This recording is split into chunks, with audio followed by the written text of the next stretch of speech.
But a new report into anti-Semitism at Harvard University released by the Trump administration reveals shocking levels of hatred that Jewish students have had to experience while the university willfully ignored it. The report says Jewish students were spat on for wearing yarmulkes, they were stalked and subjected to chants of Heil Hitler. It's unbelievable stuff.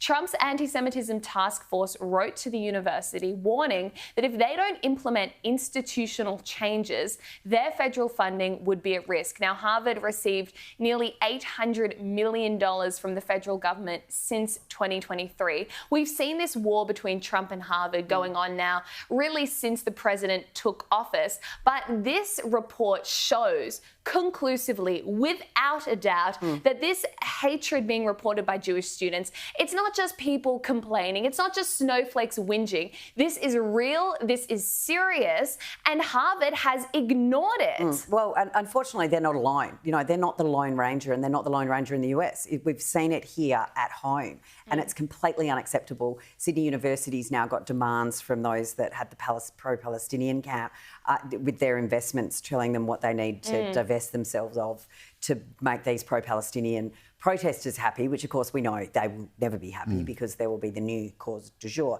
But this is appalling and we know it's happening. I think Trump should hit them with the federal funding, hit universities with where it hurts, and that's the funding levels.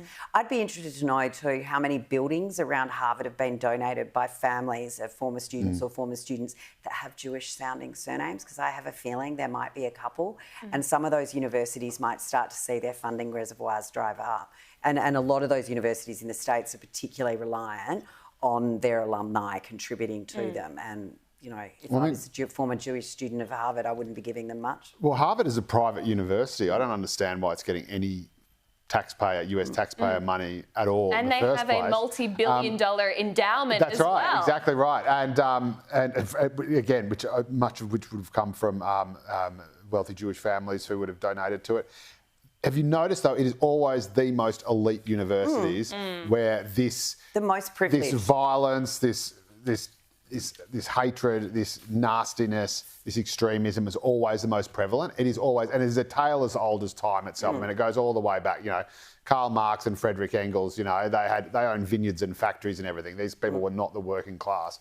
But the most extreme, the most radical, are always the most overprivileged, just, you know, soft-handed, lily-livered, noodle-armed little toffs who have too much time on their hands, don't have to go out and get a real job, and have decided that they're going to embrace some crazy thing. That's right, but also try to make themselves more interesting, a bit like, you know, the acts at Glastonbury, going to show how hardcore they are because they're totally into Palestine. The other thing that's really good fun, well, not for, you know, if you're experiencing it, but again, every single time any of this comes up, you'll always hear people say, oh, no, we're not anti-Jewish, or we're not anti-Semitic, we're just anti-Zionist, or we're just anti-Israel. Yeah. So why are you spitting on Jews students? Exactly. Just because they're wearing a yarmulke? Yeah. Again, it just falls apart immediately. You know, did you spit on them after you had a half-hour debate about the pros and benefits of a two-state solution? No, you just spit on them because you're Jewish. And I reckon that is another thing as well, which is that it's a way for, again, overprivileged little twats who just want to be radical and crazy. Because it's something I call the outrage TARDIS. So you have a certain type of person at a certain age, i.e. rich and young, who wants to be outraged about something, has no actual oppression, wants to be able to sort of embrace someone else's, sort of piggyback on someone else's oppression, so they can look like a freedom fighter and look like a hero and show everyone how smart or aware or virtuous or woke they are. And it doesn't matter what the issue is. All that matters is the outrage that they have, and it has to go into it. And as there's less and less actual, genuine outrage, there's less and less racism or homophobia, it gets channeled into a smaller and smaller thing, be it like